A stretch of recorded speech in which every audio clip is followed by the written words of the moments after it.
Olá, todos bem? Então, meu nome é Leonardo, mas pode me chamar de Leleco e essas são as minhas aulas. Vamos com uma segunda aula de revisão sobre poderes administrativos. A primeira, nós conceituamos poderes, observamos o abuso de poder, o poder regulamentar, e agora a gente parte para o poder disciplinar e o poder hierárquico. Tá? O foco é pontuar aquilo que é mais importante, né?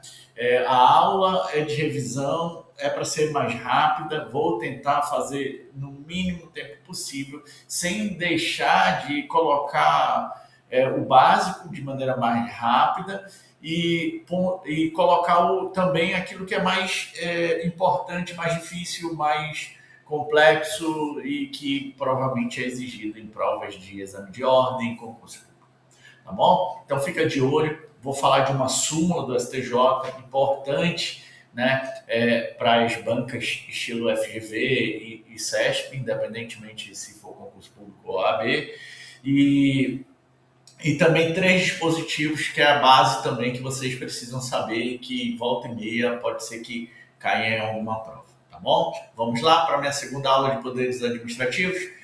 A aula, claro, poderes e polícia administrativa, porque nós vamos dar mais ênfase na última aula para a polícia, o poder de polícia ou simplesmente polícia administrativa, tá bom?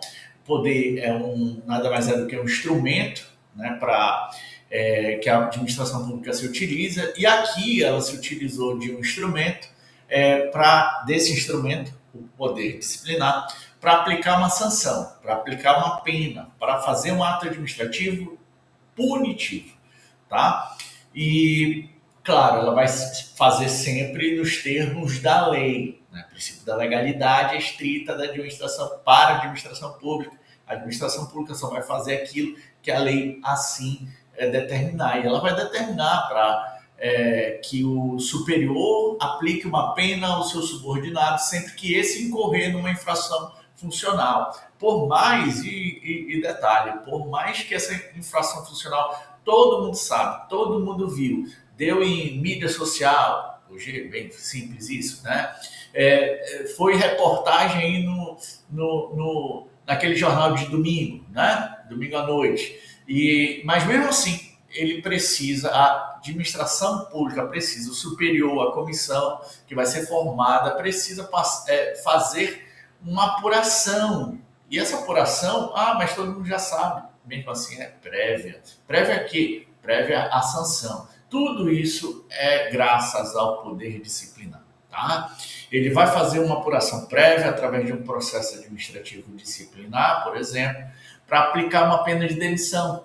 Por mais que a conduta ou ele tenha de repente cometido um crime contra a administração pública, todo mundo já sabe, todo mundo já viu, mesmo assim precisa ter contraditório e ampla defesa, devido processo legal e apuração prévia, tá bom? E como eu disse, infração funcional, como eu disse, ao servidor público. Essa característica de dentro da administração pública ocorrer essa aplicação de sanção com o poder disciplinar, graças ao poder disciplinar, nós temos, em virtude disso, a natureza jurídica, então, do poder disciplinar vai ser o quê? Vai ser um poder interno, dentro da administração pública, intramuros, internamente. Tá legal? Vamos prosseguindo, mas, você que me conhece, você que sabe como é que eu sou de boa, aceito de boa crítica. Eu fiz aí uma nova espécie aí de roupagem, né? Eu não gosto de aula, não dou aula de slide, né? Eu dou aula no quadro branco, né? E nada contra quem faça. Mas, e aí eu estou usando esse fundo preto, eu estou avaliando ainda como é que tá. Então, me conhecendo, pode me dar um toque aí, né? Diz para mim que achou, né, sobre esse slide, se está bom, se está ruim, se está péssimo, né? A gente muda, né? A gente gosta de atender a todos. Vamos lá? Continuando? Então, vamos lá. O poder disciplinar, como eu disse, ele é restrito a internamente na administração pública, dentro da estrutura, literalmente dentro do prédio da administração pública, o poder disciplinar. Então, o superior hierárquico vai punir aquele que é subordinado, né? o subordinado dele, porque ele não vai punir, por exemplo, a administração pública pode isso, mas ele, com poder disciplinar, né, ele não vai punir o particular que está ultrapassando o sinal vermelho. Não, não com poder disciplinar, é com outro poder, né? E a gente ainda toca nisso. Calma aí. Então ele vai o poder disciplinar vai ser utilizado contra o servidor público por ele ter cometido alguma infração funcional. E por isso a gente diz que precisa, né, sempre no poder disciplinar, de um vínculo especial. Um vínculo aí entre a administração pública e o servidor é um vínculo estatutário. O servidor público, quando toma posse, ele assina um termo de posse e nesse momento ele está se vinculando à administração pública. Tá legal? E aí, a partir desse momento, ele está sujeito ao poder disciplinar. Tá? E não somente isso, também vamos ter particulares que vão ter alguma espécie de vínculo, um vínculo especial com a administração pública. Por exemplo, o aluno de escola pública ele pode sofrer uma punição da diretora, ser suspenso, não assistir às aulas. Se for aluno de escola pública, que nem do meu tempo, né, a gente se amarrava em ser suspenso, porque a gente ficava em casa assistindo TV, né, TV Globinho, essas coisas. E se for do meu tempo, a gente ia se amarrar, né? Apesar do caramba que a gente ia levar. Mas, enfim, isso é o poder disciplinar. A diretora faz isso em virtude do poder disciplinar. Se bem que hoje em dia, né, é capaz dos pais irem brigar com a diretora e dizer, não, com que poder você puniu meu filho de ele ser suspenso? Pronto, com o poder disciplinar. Tá bom? A concessionária, né, ela estabelece um vínculo também com a administração. Detalhe, o aluno de escola pública. Ele estabelece um vínculo, né, com a administração pública a partir do momento que ele é matriculado. Tá? Ele adquire esse vínculo especial e por isso ele está sujeito ao poder disciplinar da administração pública. Mais precisamente da direção da escola, né, da escola pública. Tá? E a concessionária também é um particular com vínculo especial com a administração pública. Isso aí não é matrícula, isso aí é um contrato. A concessionária fez um contrato, ganhou uma licitação e fez um contrato para prestar serviço público. E se ele prestar mal, né, fizer uma péssima prestação de serviço público, pode sim incorrer em aplicação de sanções previstas no contrato administrativo assinado por ela. Tá? E aí, essas sanções são aplicadas, esses atos administrativos punitivos são aplicados contra esses particulares concessionários em virtude do poder disciplinar, beleza? Não somente isso, uma questão FGV, inclusive, de concurso público. Um tribunal de justiça contratou uma pessoa jurídica de direito privado, um particular, um empresário, para para fazer prestação de serviços gerais para ela própria, para a própria administração pública do tribunal, né? O Tribunal de Justiça, ele, nessa sua função aí administrativa, função atípica, ele pode contratar. Ele contratando esse particular, e esse particular foi contratado para fornecer, por exemplo, papel higiênico para os gabinetes dos magistrados, o banheiro, né, dos gabinetes dos magistrados. Digamos que esse particular coloque no banheiro do magistrado um papel higiênico de péssima qualidade, né, aquele bem áspero, sabe? E ao invés de colocar aquele que foi contratado, estava lá no contrato previsto lá, dizendo, olha, tu vai colocar no banheiro do gabinete do magistrado, um papel higiênico que é aquele dupla face, né? Bem tranquilo, bem bacana né? Então, aí ele coloca o áspero. O magistrado vai adorar, né? Vai ficar super feliz. E ele vai comunicar ao fiscal do contrato, o fiscal do contrato vai abrir um procedimento para verificar essa situação com a concessionária, com o particular que foi contratado, e aí incorrendo numa infração, sendo inadimplente, né? Em alguns termos do contrato, ele pode sofrer uma punição e graças ao poder disciplinar. Tá legal? Beleza? Vamos seguindo. Já deu quase 10 minutos. E vamos lá. Vamos ser mais rápido aqui, né? O poder de polícia, ele se diferencia do poder disciplinar exatamente em virtude do vínculo. Na polícia administrativa, e não é de segurança pública nem nada, é, por exemplo, quando o agente de trânsito aplica uma pena, uma multa de trânsito por o particular ter avançado sinal. Ele não tem um vínculo, o agente de trânsito ou administração pública, com esse particular. Não tem esse vínculo. Por ele não ter esse vínculo, o poder que esse agente de trânsito tem para aplicar esse ato administrativo punitivo é graças ao poder de polícia. Não é graças ao poder disciplinar, apesar de termos ato administrativo punitivo, graças ao poder disciplinar. Não é por quê? Porque não tem vínculo. Devido, o poder de polícia é devido a uma sujeição geral, inclusive é uma terminologia utilizada pela FGV para uma questão que eu já vi. Perdão. Que o poder de polícia é sujeito geral para todo mundo. Então, poder disciplinar tem um vínculo especial, né? Exige esse vínculo, por exemplo, multa por atraso em obra contratada, demissão do servidor, tem um vínculo aí especial. Já o poder de polícia não, é particulares em geral, sem qualquer vínculo, por exemplo, multa de trânsito. Beleza? Foi rápido aí, né? Agora, vamos chegando à parte mais importante. O poder disciplinar tem uma atribuição vinculada, né? Apesar de doutrina esquecer às vezes ou não tocar nesse assunto, eu gosto de tocar porque inclusive é um julgado do STJ bem tranquilo, dizendo que não há discricionariedade. Não há discricionariedade, então há o quê? Há ato vinculado, né? E na imposição da sanção, né, ao agente público. Quando ele vai impor, a administração pública vai impor uma sanção ao seu agente público infrator, mediante, claro, apuração prévia, contraditória com a defesa, devido processo legal, processo administrativo disciplinar, pune, ao final, ele tem que punir se diante de tudo que foi provado, se detectou que houve, por exemplo, inassiduidade habitual, crime contra a administração pública, no caso, o Estatuto do Servidor Público da União, ele pega e diz, só há uma possibilidade nessa situação, aplicar a sanção de demissão. Então, aí não há uma margem de liberdade, não há uma conveniência. Por isso que na hora de impor sanção, a atribuição é vinculada desse poder disciplinar. Tá? Não somente isso, também para instaurar, afinal, a gente precisa aplicar a lei de ofício, dar efetividade à lei. E instaurar o procedimento administrativo para apurar uma infração que foi, sei lá, foi descoberta, né, pela administração pública, ela é obrigada a instaurar o procedimento. Tá?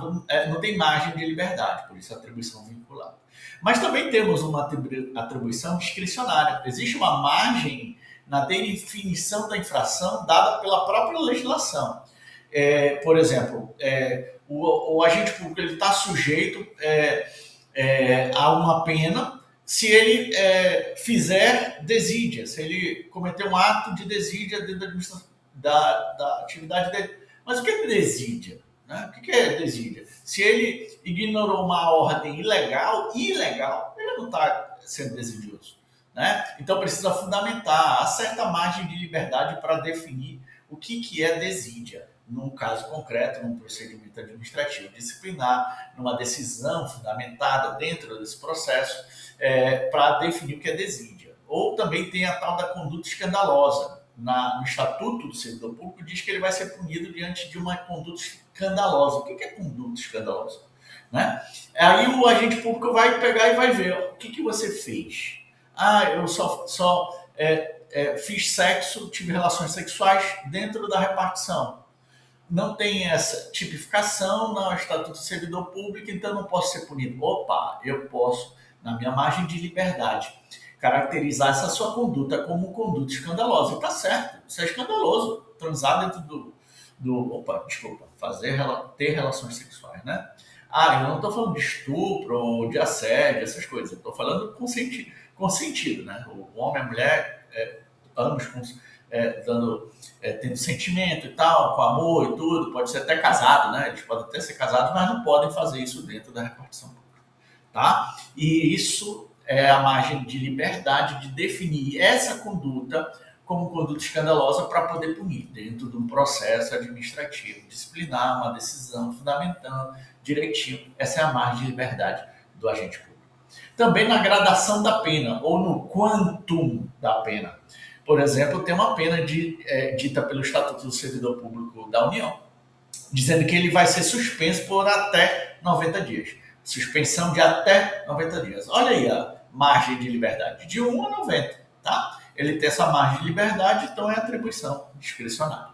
Mas o que importa? Por que a gente precisa estudar isso? Principalmente por causa da súmula 665 do STJ. Tá? Não é uma súmula muito antiga, não. E ela diz o seguinte, ó.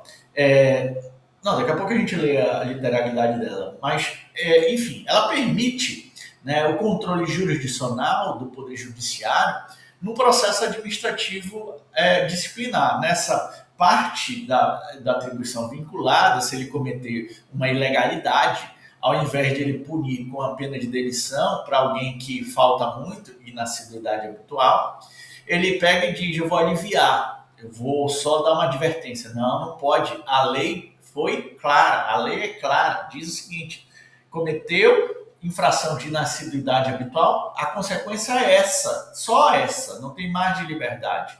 Se você fizer outra coisa, é ilegalidade, estamos diante de uma ilegalidade. Pode sim o judiciário intervir tranquilamente e aplicar o que a lei determina, né? Então, o controle judicial foca na regularidade do procedimento e na legalidade do ato. Se não, por exemplo, não der oportunidade de defesa, né, para ele, né, não está regular isso aí, esse procedimento, tá? E, claro, é possível a intervenção no mérito, no controle de legalidade do mérito administrativo, lógico. Se, por exemplo, a suspensão é de até 90 dias e aplica acima disso, pronto, e se tanto acima, 91, 92 e vai, acima é ilegal e pode o judiciário intervir. Não, não pode, é só até 90, porque está dando 91. Ele está fazendo o controle de legalidade do mérito. Mérito, o que é mérito? É a margem de liberdade, é exatamente a discricionariedade que falamos no slide anterior. Tá? A administração pública vai sim sofrer um controle pelo judiciário em virtude de estarmos diante de uma ilegalidade, mesmo se tratando de uma margem de liberdade. Porque a margem de liberdade, esse mérito administrativo, é uma margem de liberdade regrada, dentro dos limites da lei. Por exemplo, até 90 dias. Ou aplica sanção de advertência, ou aplica sanção de suspensão. Ou é só isso, tu não vai demitir. É só esses dois, porque do contrário, tá fora, aí é ilegal, tá? E exatamente essa a exceção do controle do mérito administrativo. Né? Não pode intervir no mérito administrativo se estiver dentro da legalidade, se não for teratológica a decisão, se não for absurda, né? Se não for manifestamente desproporcional a sanção, aí tu não vais intervir no mérito. Mas se o mérito houve, né, uma flagrante ilegalidade, houve uma teratologia, uma decisão absurdo jurídico, houve uma manifesta desproporcionalidade, né, por exemplo, desproporcional ou até teratológica, demitir alguém por ele estar usando uma blusa do Vasco. É um absurdo? Mas não dentro da administração pública. Né? Ele já é punida fora da administração pública, né? Praticamente em todos os jogos. E a gente vai puni-lo de novo? Poxa, coitado, né? Então, vamos ler a súmula? Acho que agora. Ó, a literalidade da súmula é importantíssima, tá? A literalidade é importantíssima, né? O controle jurisdicional do processo administrativo disciplinar restringe-se, né, ao exame da regularidade do procedimento e da legalidade do ato, à luz dos princípios do contraditório, da ampla defesa e do devido processo legal. Beleza? Ó, ele vai se restringir, na verdade, é bem amplo, tá? Não é nada de restrito aqui, não. Apesar de ele ter usado essa palavra. Porque legalidade é tudo. Legalidade é tudo. Né? Como é que o judiciário não vai verificar algo que é ilegal? Ele vai sim, ele tem que verificar, é obrigado. Né? E os princípios? É princípios, lógico que os princípios precisam ser observados pela administração pública. Temos aí um regime jurídico administrativo para isso. Né? Então, não tem nada de restrito, mas enfim, o controle judiciário jurisdicional pode sim acontecer no processo administrativo, disciplinar, tem que ter contraditória pela defesa no processo administrativo, como sempre. Né? Agora, não pode, é isso que ele diz em seguida, não sendo possível incursão no mérito administrativo, entrar no mérito. Se eu definir que é suspensão de 30 dias e não é ilegal, porque está dentro do permitido, que é até 90, não é teratológico, não foi absurdo, né? E não é desproporcional esse valor de 30, então a gente não vai ter a intervenção do judiciário, não vai ter o controle de legalidade no mérito administrativo, tá bom? Ele só vai intervir, só vai ter a incursão no mérito se houver flagrante ilegalidade, teratologia e desproporcionalidade. Tranquilo? Aí vamos para os dispositivos que importam, né? O poder hierárquico agora, né? Ele é uma prerrogativa de organizar, estruturar, distribuir, escalonar funções administrativas. O chefe, ele tem hierarquia. O chefe, ele tem subordinados e a esses subordinados ele vai dar ordem, vai fiscalizar, vai controlar e pode até delegar para ele, né, a competência ou tirar dele, avocar a competência, tá? Beleza? E quando ele vai fazer isso? Avocar e delegar. Calma, vamos primeiro entender que subordinação decorre do poder hierárquico. Hierarquia, subordinação, né? Hierarquia, subordinação. E quando se cria órgãos, o presidente da República vai criar um ministério, um órgão. Ou seja, ele está fazendo o quê? Desconcentrando. Desconcentração. Quando ele faz isso, o presidente, ele se utiliza do poder que ele tem, poder hierárquico. Tá? Beleza? Claro, mediante lei. Já a vinculação administrativa, vamos entender o que é primeiro descentralização. A administração pública direta está aqui, presidente da República, representando a União, vai criar, mediante lei, o INSS. Criou o INSS é uma pessoa e a União é outra pessoa. São duas pessoas, né, que não estão assim. Tá? Não está aqui o presidente mandando no INSS, tá? Beleza? Eles estão assim, em paralelos, tá? Não há ordem aqui nenhuma, não há uma subordinação nenhuma aqui. Mas o que pode ter? Pode ter um vínculo, porque um criou outro. Tem um vínculo, uma tutela, um controle. Esse aqui, presidente da República, União, vai controlar esse aqui, esse INSS, vai ver se ele não está cometendo ilegalidade. E se de repente o seu ministro, que era para tutelar, controlar, fiscalizar, não viu o que era óbvio que estava acontecendo, né? Um escândalo, né? Um escândalo aqui do INSS, né? Coitado dos aposentados. E aí não viu o que o presidente da República vai fazer com o seu ministro. Não, cara, não tem mais condições de a gente trabalhar junto, tá? Eu vou te exonerar de ofício, tá bom? Não vou dizer o motivo, não vou dizer que é por causa disso, apesar de todo mundo saber. Mas eu não vou dizer isso, eu só não quero mais, e aí por isso eu vou fazer esse ato. Eu não preciso justificar em cargo de livre nomeação e a exoneração é livre, a motivação é livre, e aí eu decidi, tchau, porque eu vou botar outro ministro da Previdência para ver se ele controla o INSS. Isso é somente vínculo, é somente controle. Por isso que chama tutela ministerial. É o ministério que vai reparar aqui o INSS, tá? E aí, por conta disso, nós não temos aqui hierarquia, tá bom? Beleza? Vamos lá. Chegando aí quase, acho que é o último. Não, ainda não é o último. Poxa, tá? Ainda tem os artigos. Vamos lá. Dentro daqui, tá? O que é avocar? O chefe chama para si a competência do inferior, né? Então, do subordinado. Então, tira a competência de baixo e vai para cima, tá bom? Ele avoca. Tem que ser excepcional, temporário, exigir justificativa, motivação, tá bom?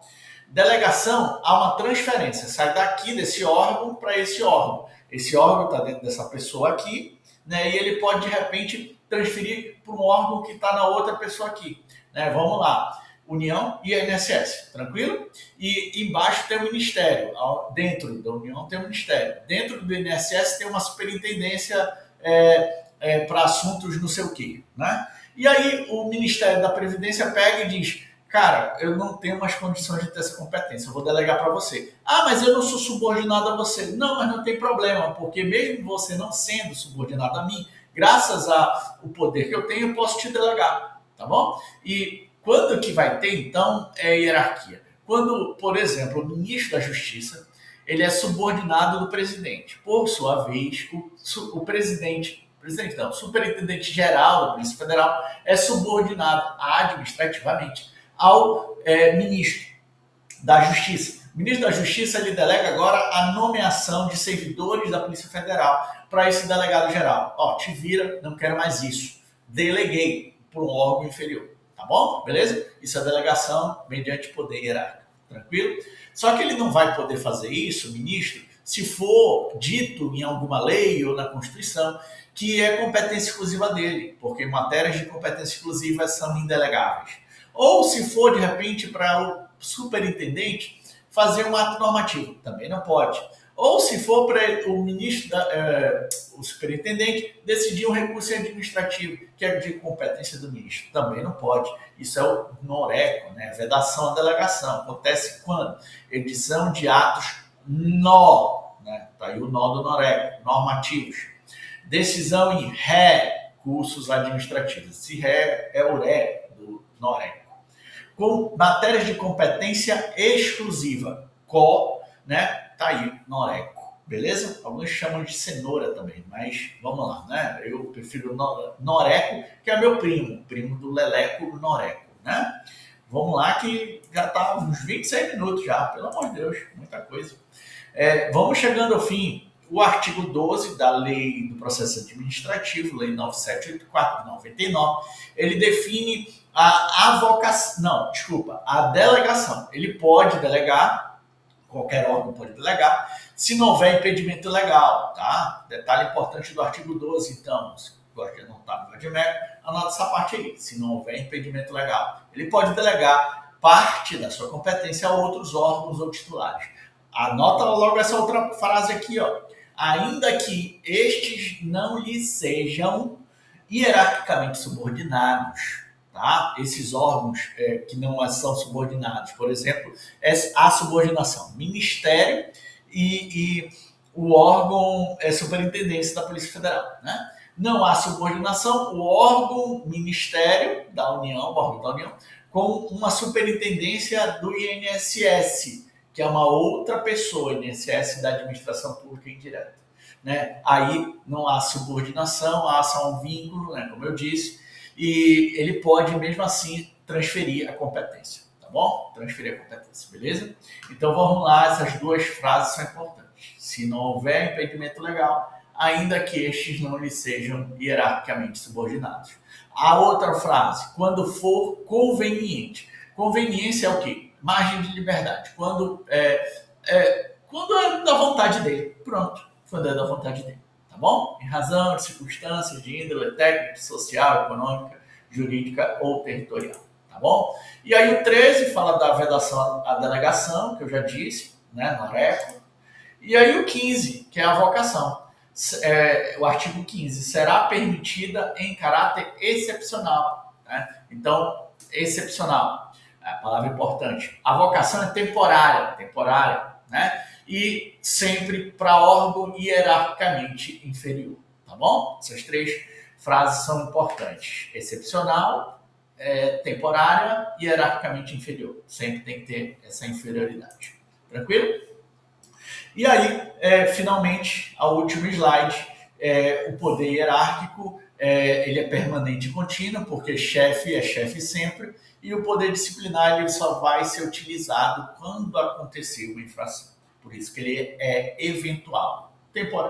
Acontece esporadicamente. Tá bom? Então é isso. Fiquem com Deus. Desculpa ter me estendido muito. Quase 30 minutos. Né? Quase no limite. Fique com Deus. Beijando o Leleco. E comenta aí se gostou. Beijo, abraço. Fui.